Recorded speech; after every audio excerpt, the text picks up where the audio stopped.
Hey folks, Dr. Mike back again, video number 3 in this series. We finished hypertrophy. We're enormously jacked and pretty fucking strong, but we can get stronger. Let's design a powerlifting strength program together. Oh my God, you guys, this is our first time designing a program together. Instagram, fucking document everything, stories, live. Is that how dating works nowadays? Because I dated back in 1865 or whatever. We didn't have digital devices, but I'm sure like if you're a girl and you tell your girlfriends that you're going out on a date and they expect live stream updates, oh my God, he's in the bathroom, and oh my God, he's kind of taking a long time, right? What the fuck are we even talking about? I probably swore a little too early. The algorithm's going to punish us for that. Anyway, what are we talking about today? What's the purpose of a powerlifting strength program? Okay, isn't it just a powerlifting program? It's kind of redundant. What do we have to know before we start? Training session assignment, exercise selection, loading range, relative effort, initial volume, and next video. I'm going to go a little bit faster here in this video than maybe is ideal standalone, because I really want you guys to go back and watch at least the first video of hypertrophy plan design. And that's going to give you such an awesome base of understanding. That video is a little slower, that when you get to this one, you're going to be like, oh, this makes a shitload of sense. So I'm going to try to go in meticulous enough to make sure we cover all the bases. But some of the stuff you're like, we didn't really explain a ton of that.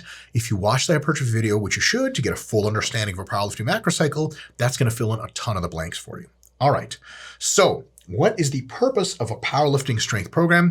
It is to train your muscles and nervous system to produce more force, and thus build a great base of general strength that really produces your powerlifting total. This means you have to build strength in the movements that transfer most to the 3 lifts, which can be the 3 lifts themselves. Now, you can get stronger just doing the lifts themselves with singles and doubles. You can, but not at optimal rates, because a lot of times you need a little bit more volume to get as strong as possible than singles and doubles can get you at the expense of their fatigue. So it's not the most optimal thing to just do singles and doubles, because you need so much work. You have to do a lot of sets and it really fries you out. If you do sets of 3 to 6 reps, which is what a basic strength phase that we're talking about here is, it works out much better for overall long-term strength progress. Now, of course, when you want to actually do a meet, you have to do a peaking program, which is dominated by singles and doubles, right?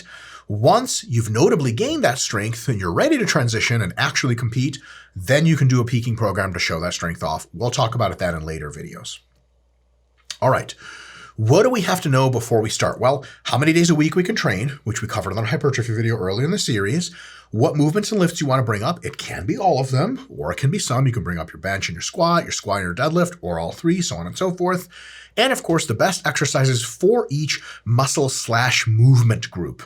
And the movement's really what we want. You want exercises that improve strength in the movements the best, relative to how much fatigue they cost, and you want them to transfer well to competition exercises. It's not just about increasing your ability to push really well, but you're doing tons of incline work that might not transfer so much to flat benching. You're like, man, my incline's taken off. Sweet, if you're a bodybuilder or somebody who competed at incline benching, that'd be cool. But ideally, you want lifts very similar to the actual lifts. And of course, you can use incline in context, but maybe it's not the only thing you should use. And a question, of course, comes up, can you use the competition lifts themselves in a strength phase? Abso-fucking-lutely, you can. It's not the only thing you can use, but you can definitely use them as well. All right, training session assignment. I'm going to breeze through this because it's really straightforward, and because we covered it in the hypertrophy video early in the series. If you want a serious attempt at strength enhancement, I highly recommend 4 sessions a week at least. You can do up to 6 if you can recover for them. If you've done 4 for a while and you don't know if you want to try 6, don't. Try 5. Okay, and if 5 works out really well after a couple of mesocycles, then you can try 6. But if you have an important meet coming up, stick with 5. What you know you can do are 4, and then maybe next macro cycle after your meet, in the next hypertrophy phase, then you can try 6, and then we'll see if you survive. High frequency can really work super well, but can really beat you up, so be very careful with it. And if stuff is on the line, err on the side of caution, err on the side of less. Sessions should address movement categories 2 to 4 times per week. So 2 to 4 times per week of pushing, of pulling, of squat patterns. Super cool. Of course, you want enough time between each one to heal, so have enough productive energy to do a next good workout. Deadlifts Or the exception, as covered in hypertrophy, they can only be done one time a week if needed, because a lot of times they have too big of a fatigue cost. They cause too much accumulated fatigue. But some kind of posterior chain work to support those muscles and their strength and their size should be done probably at least 2 times a week. So you don't have to deadlift twice a week, but the other day, maybe the other leg day you have, or some other way you structure it, you should have like good mornings or glute ham raises or stiff-legged deadlifts, something like that. You can even do deadlifts, but lighter and for sort of technique work, totally fine, but it's got to be some other kind of posterior stuff. You don't want to do like deadlifts once a week and then quads twice a week and then just your hamstrings and your erectors and your glutes just really left alone for an entire week. Not ideal, not ideal. And of course, really important for strength, sessions need to be split up as far apart as possible so that the fatigue dips down before you do your next one. You don't want to do the crazy ass heavy bench on Tuesday and then on Wednesday go deadlift with a sore back you got from arching. Stupid idea. If you bench heavy, do it on Monday. If you want to deadlift heavy, maybe do it on a Wednesday or do it on a Friday. Squat between them. You can figure it out. If you're super fucked up from another lift going into this one, maybe it's not the best strategy in the world. So sample, read it, pause on your own time. It's almost identical to our hypertrophy phase. The question is, do you have to structure your strength phase similarly or identically to your hypertrophy phase with sessions and days and stuff? No, absolutely not. But here's a little gem of wisdom. If you already know that you respond really well to a certain hypertrophy structure, you figured out your volumes, you know what gets sore, when it heals, how it adjusts, it's probably good to keep a good thing going and just stick with that paradigm. So do you have to stick with the same paradigm? No, but you might not want to change too much between a hypertrophy phase and a strength phase so that you know you can roll into a strength phase and it just goes really fucking well. Because if you do a hypertrophy phase and you're like, ooh, I got this fucking Einstein shit planned for the strength phase and you do all this weird undulating this and that super trippy program, it could be that you were onto something and you just have a phenomenal result. Could be that you're like, fuck, I'm not healing nearly as well as I thought, and fuck, when I'm supposed to be doing bench again, my triceps still sore weirdly from deadlifts or something. What the hell's going on? If you have a template that works, change it a little bit before you change it a lot. So status quo kind of wins out on this one in most cases. Not all, but most. All right. How do you pick your exercises? Exercises for strength should have a couple of checklists very similar to the ones for hypertrophy. You want to be having exercises that are strength stimulating, have a raw stimulus magnitude that's really high. That means that like they create a high level of tension, can let you produce a fuckload of force. For example, is a Bosu ball squat a really good strength exercise? Fuck no, because it's so unstable, it doesn't allow you to produce a ton of force.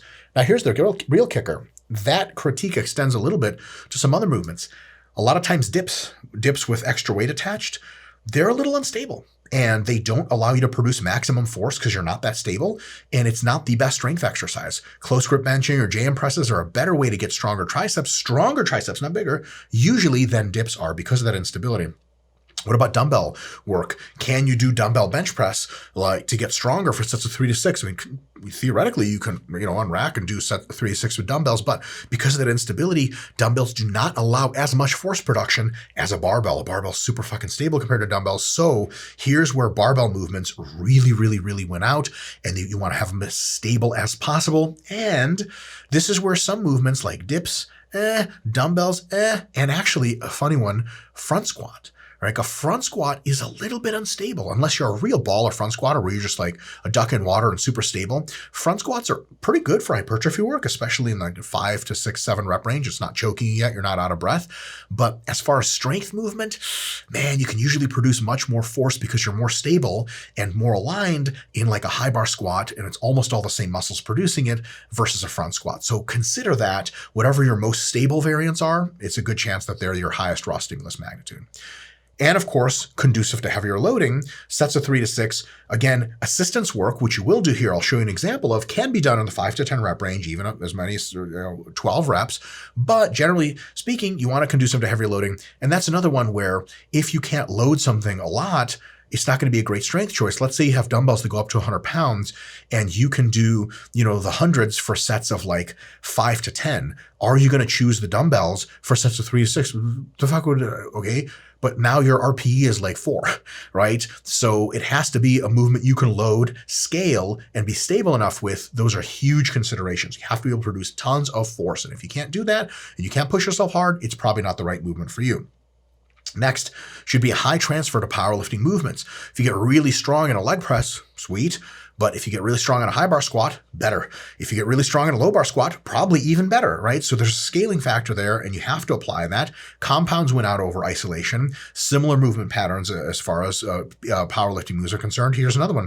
If you have a choice between like a deficit deadlift, just like a 1-inch deficit deadlift for strength enhancement, or a stiff-legged deadlift, unless you really need to specifically strengthen that stiff-legged deadlift movement pattern, the 1-inch deficit probably wins out because it is more similar and probably transfers to deadlifting better, right? For hypertrophy, to get bigger hamstrings, yeah, stiff-legged deadlift wins that one. But for strength, maybe the deficit wins a little bit more, right? The powerlifting moves themselves absolutely can be used. So you're like, can I get stronger by deadlifting in the 3 to 6 rep range in my competition style? Absolutely. If you have too much fatigue, if you can't deadlift for more than 8 or 12 weeks before your body starts falling apart, save it for the peak. But generally speaking, in a strength phase, it's a very, very good average idea to include at least some of the days having the competition lifts themselves. Next up, you have to target the movements used in powerlifting, specifically limiting factors. So here's an example. If you're rounding over in the squat, what do you use as far as a strength movement? Well, a good morning is a really good movement to use because it keeps you super upright and it works precisely those muscles, the spinal erectors, hamstrings, so on and so forth, that keep you from rounding over. So if you need more anti-rounding strength, I was going to say erection strength, but gee whiz, that has a whole other meaning, doesn't it? Gee whiz, mister. Erections, I read about them in Dad's magazines. 1950s kid looking through old Playboys. That was my childhood. In any case, you want to use, sometimes you have to have some specificity to strength. Here's another one. If you need lockout strength, a board bench or a rack bench or something starts to become a pretty good movement. And someone could say like, well, what's the transfer of that to the lift itself? Wouldn't you be better off doing the lift itself? Like you would, unless the lift itself is really just turns into a grinder at the top every time and it bounces off the chest like crazy. You might actually make yourself stronger on average by limiting how much fatigue you generate here, keeping your muscles fresher, starting here, locking out. It's better overall. And it doesn't have to be all you do. So one day of the week, if you really need help with lockouts, one day of the week, you do a bunch of partial lockout stuff and a little bit of full pressing. And the other day of the week in which you press, you do only full pressing. That means it brings up your lockout slowly, but you still get that general work and that general practice that makes you good at the lift itself. Really, really cool combo to try. High stimulus to fatigue ratio. So if you have exercises that really just beat you up and you don't even feel like you're producing a ton of tension in them, stop doing them. A good example is some people try to experiment with like ultra wide sumo and they just feel pain in their hips and the load is really low and they don't feel a ton of tension anywhere. And this fucking sucks. If you can't produce a ton of force or if it beats up your joints way too much more than an alternative, don't do it. Like some people actually high bar squat most of the year because low bar squats are really specific, but have a crazy low stimulus to fatigue ratio because they fucking beat up all of your joints. If that's the case, just put them in sparingly towards the peak, and that's probably a better idea. Lastly, as far as movement diversity, in the hypertrophy lecture, we talked about having movement diversity, not just doing the same stuff all the time, but one of the days having more close grip stuff, one of the days more wide grip.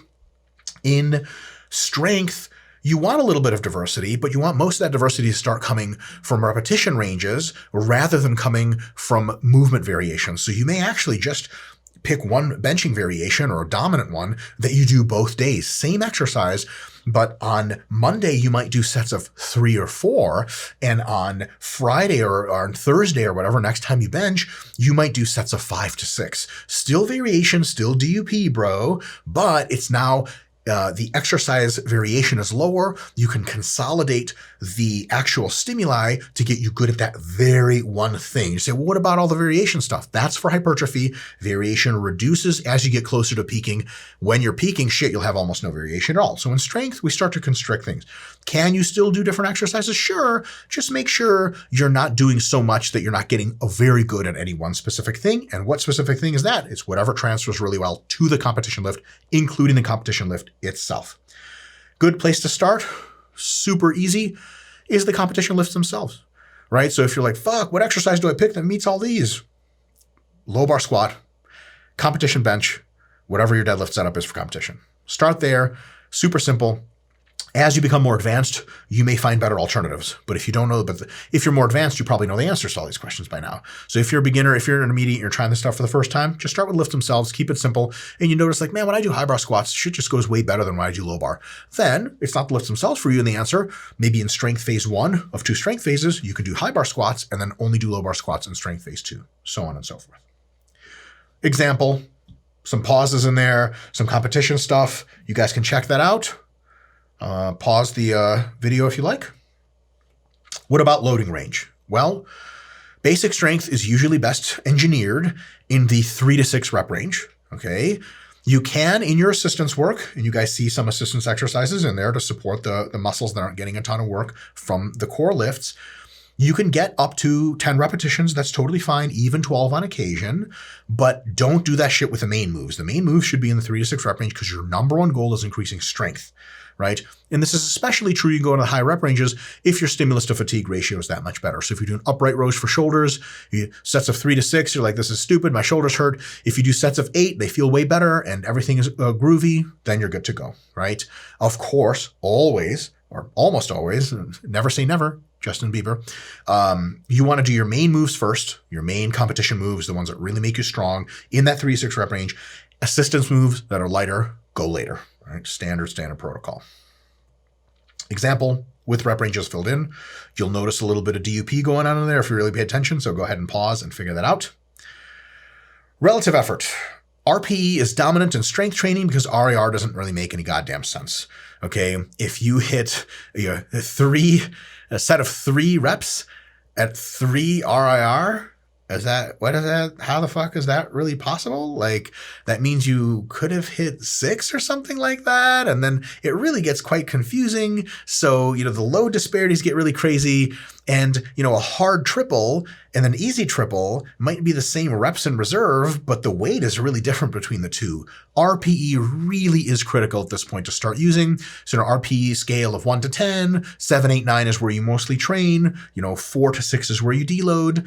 Again, you want to start on that lower end that gives you the easy gains, builds momentum, reduces injury risk. You don't want to start a strength program with fucking RP 9.5, RP 7 week 1. It's not exactly RP 7, but around that, and 7 is a really good guess. And then, of course, you choose loads that are your best guess of what RPE 7 looks like in week 1. And because you just finished a hypertrophy program that had sets of 5 to 10, an intelligent hypertrophy program will actually, in the second part of itself, will have more like sets of 5 to 8 usually. If you've just done hard sets of 5 to 8 in similar exercises, man, figuring out sets of 3 to 6 isn't that hard. Figuring out the load is not that hard, but there's a little guess and check, and that's totally fine. You can always adjust later sets if you're really off. Examples with sample weights. If you do this program, please don't do the weights verbatim unless you're exactly this strong, right? All right, initial volume selection. So you want to do enough volume in the first week to feel a considerable drop in strength for the target muscle and movement. Okay, you want to feel like you had a pretty decent workout. That's how we know overload is being applied. If you have to reduce the load to continue to hit your target reps at your target RPE by more than about 5 to 10%, then you're done, okay? And that between 5 and 10%, it depends on the individual, depends on a bunch of other stuff. But, if it's over 10%, you're probably for sure done. Probably not for all people. But for some people, even approaching any load reductions, like if they do 300 pounds for 5, 300 for 5, and then they do 300 and they're like, this is getting to be an RP 8 and not a 7, they might need to shut it down. But generally speaking, you don't want to take like a bunch of drop sets, end up doing 200 for 5s when you start at 300 and be like, I still haven't reduced, my performance is still good. It's only down by, 50%. Anything beyond 5 to 10% is way, way overkill, especially in the first week when you start. And that's very easy to figure out. Now, that's on the sort of minimum side.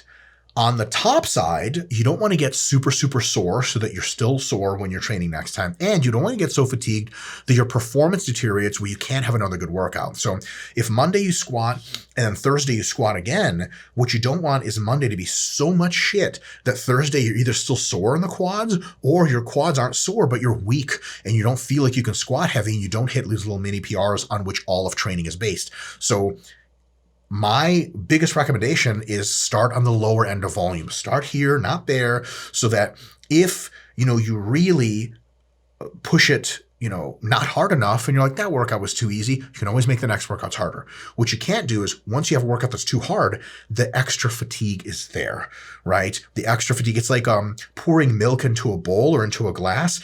If you pour just not enough milk, you can always pour more milk in. But if you pour too much milk, the shit goes everywhere. Your cat comes in and is like, and you're like, you can't have any milk, kitty. And he's like, and he scratches your eye out and you have to wear a patch for the rest of your life. Crazy shit.